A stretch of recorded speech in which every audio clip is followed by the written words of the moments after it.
Hello, everybody, and welcome to Because of You. Anyway, I'm going to tell y'all a story. There was this older lady and this younger girl, and they was their family. They were, they loved each other. This older lady, she loved this young girl with everything in her heart.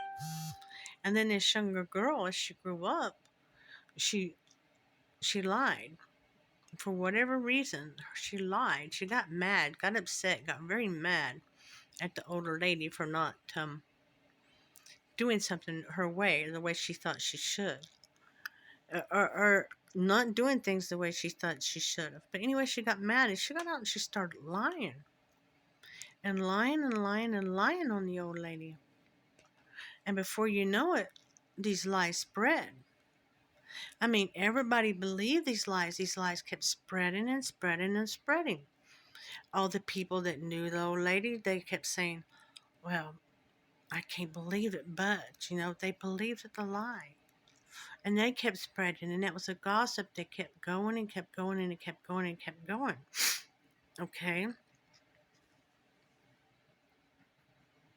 And ruined the character of this older lady. This older lady who actually was innocent. She was innocent of all the charges that was set against her by this younger girl. But everybody kept spreading them and spreading them and spreading them, and it got worse and worse and worse. So what happened one day, years down the line, this girl realized what happened, what her lies done. She realized the damage her lies had caused for this older lady in her life.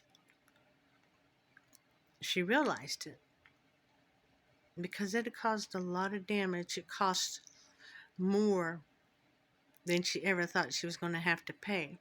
It caused a lot of damage. But this young girl, she ran to this old lady and she apologized. I apologize for everything I done. I really apologize. She didn't know. I didn't know all this was going to happen, blah, blah, blah. And she apologized. And the lady said, yeah, I accept your forgiveness. I really do. I accept it. But, and then the girl's like, how can I fix it? Well, you can tell the truth, but let me do something here. And so this older lady went into the house and she got her feathered pillow. And, it was windy out that day, so that was good. That was a plus that day. But she got this feathered pillow and she held it up and she cut it. And feathers started blowing everywhere with the wind, all over the place. It started blowing and blowing and blowing. And then she said to the young girl, she said, go pick up all them feathers. And you can't leave one laying anywhere.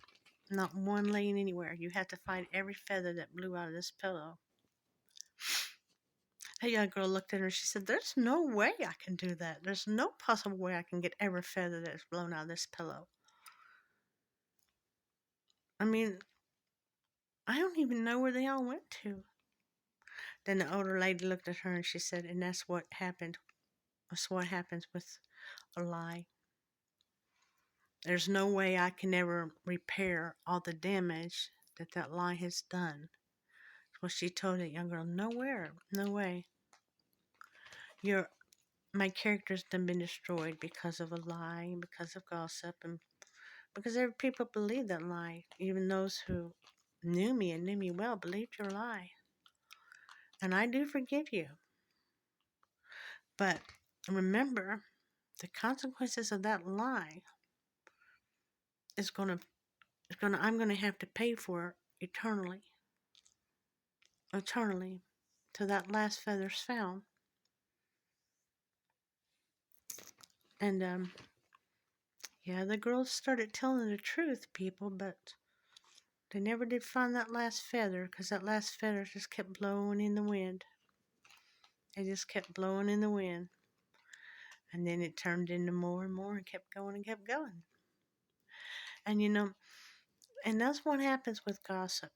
That's what happens with lies and gossip. It keeps going and going and going, and it don't stop.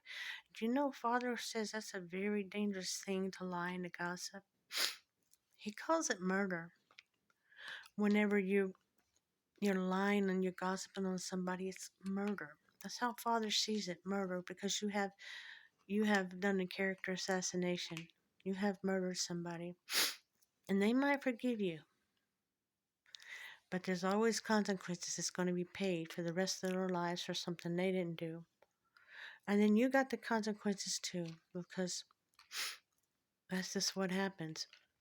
But I want to tell you about gossip that really does. It's a bad thing, y'all. This is a really one you got to watch closely. I had somebody, for instance, they wrote me the other day.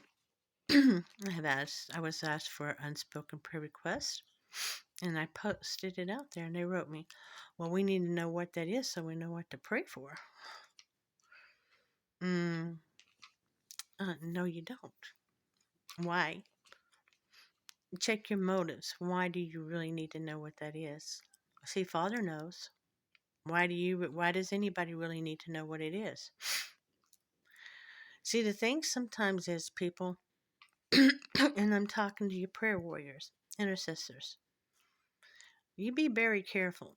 You be very careful and not fall into that um gossip session, that the one that sneaks up on you, the one that's supposed to be a prayer request, right? And in that prayer request, you take that a prayer request somebody gives you, and you say, "Well, I want to pray for so and so and so and so and so and so." Then, well, we need to pray because of this, and this, and start telling the whole story. Why are you telling their whole story? It ain't nobody's business. Their story ain't nobody's business. You pray for them and their family. Their story is nobody's business. Father didn't tell us to do that. See, because what happens is you tell that, and the next thing you know, it's out there like, "Oh, we're going to pray for so and so, sister or brother so and so, or their kids." Next thing you know, it's like that feather blowing out there in the wind. It's turned into a big gossip session. You're ruining people's lives, possibly innocent people's lives. Father knows all about it. Father knows there's two sides of a coin, and then there's the middle. When you stand it up, see, Father knows all about it. And and then people just like, prayer isn't to be used for a gossip session. It's not what it's for. It's for somebody in there and you to pray for, and then let it go. They don't need details. Father has the details already. And how can people trust you to pray for them if you can't keep your mouth shut? Keep your mouth shut. And ain't nobody's business. Okay? We're there to pray for people, brothers and sisters. We're not there to ruin their lives in disguise as a prayer. "Oh, I'm going to pray for you," and then get out there and tell everybody stories. Like, we don't use God's house or God's intercessory as an excuse to tear somebody's life apart because you have a need to gossip. Recognize it for what it is and don't do it no more, okay? It's because of them, but it's also because of you. See, you gotta love them. You gotta love you. You gotta love those Father puts in your path. Learn to keep your mouth shut, alright? You pray for people.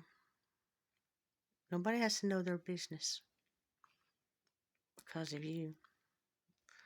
Love hugs, y'all.